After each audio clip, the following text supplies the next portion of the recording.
తెలంగాణలో ప్రభుత్వ సంక్షేమ కార్యక్రమాలపై స్పందిస్తూ మంత్రి కోమటిరెడ్డి వెంకటరెడ్డి ఆసక్తికర వ్యాఖ్యలు చేశారు. ఈ సందర్భంగా ఆయన మాట్లాడుతూ కేటీఆర్ తమ ప్రభుత్వానికి ధన్యవాదాలు చెప్పాలన్నారు. వారు ఇవ్వని తెల్ల రేషన్ కార్డులు, సన్నబియ్యం తాము అందిస్తున్నామని తెలిపారు.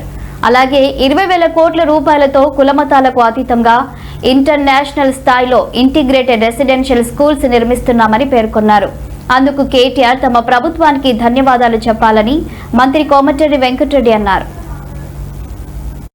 ఇవాళ 20,000 కోట్లతోని మా ఫైనాన్స్ మినిస్టర్ గారు ఇవాళ యంగ్ ఇండియా స్కూల్స్ పేరు మీద కుల మతాలకు అతీతంగా ఒక యంగ్ ఇండియా ఇంటర్నేషనల్ మోడల్లో ఇవాళ స్కూళ్లు కట్టి సగం స్కూల్ పూర్తిగా వస్తున్నందుకు ఇవాళ ఆర్టీసీలో 278 కోట్ల మంది 11,000 కోట్ల రూపాయలు ఇవాళ ఆర్టీసీకి చెల్లించి ఉచితంగా మా అక్కా చెల్లెలు బడికి పోయినా, గుడికి పోయినా, అమ్మగారింటికి పోయినా ఉచితంగా పోతున్నందుకు, ఇంకా ఈరోజు మీరు గ్రామాలలో చూడండి, ఏ గ్రామానికి వెళ్ళా 30-40 ఇందిరమ్మ ఇళ్లు కడుతున్నందుకు తప్పకుండా మీరు ధన్యవాదాలు చెప్పాలి. మీరు ఇంకొక విషయం, మీకు ఏం చెప్పాలి ధన్యవాదాలు? దళితుని ముఖ్యమంత్రి చేసిన ధన్యవాదాలు చెప్పాలా? 2 బెడ్రూమ్ ఇల్లు ఇచ్చిన ధన్యవాదాలు చెప్పాలా?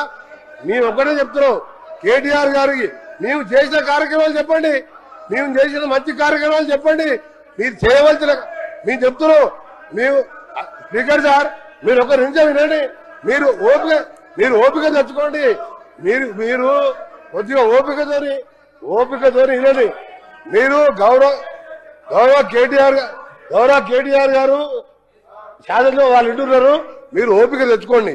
మేము కొన్ని చేసినాం, కొన్ని కార్యక్రమాలు చేసినాం. మొదటగా పేదవాళ్ళకు సంబంధించిన కార్యక్రమాలు చేసుకుంటూ అప్పుల బారిన పడ్డ ఈ రాష్ట్రాన్ని గాడిలో పెట్టుకుంటూ ఒక్కొక్క కార్యక్రమాలు చేస్తూ మీరు మొదలుపెట్టి రిజర్వాయర్ కట్టిండు, ల్యాండ్ ఎక్విజిషన్ లేదు, ప్రాజెక్ట్ లేవు, నీళ్లు లేవు, లక్షల కోట్లు అప్పు చేసాను. అవన్నీ కూడా సెట్ చేసుకుంటూ ఈ 2.5 సంవత్సరాల్లో 3,25,000 కోట్ల అప్పులు మీరు చేసిన దాన్ని బాకీలు కట్టి ఓ రాష్ట్రాన్ని గాడిలో పెడుతున్న సందర్భంలో తప్పకుండా మీరు ధన్యవాదాలు చెప్పాలి. ప్రజలను మోసం చేసేందుకు మీరు క్షమాపణ చెప్పాలి.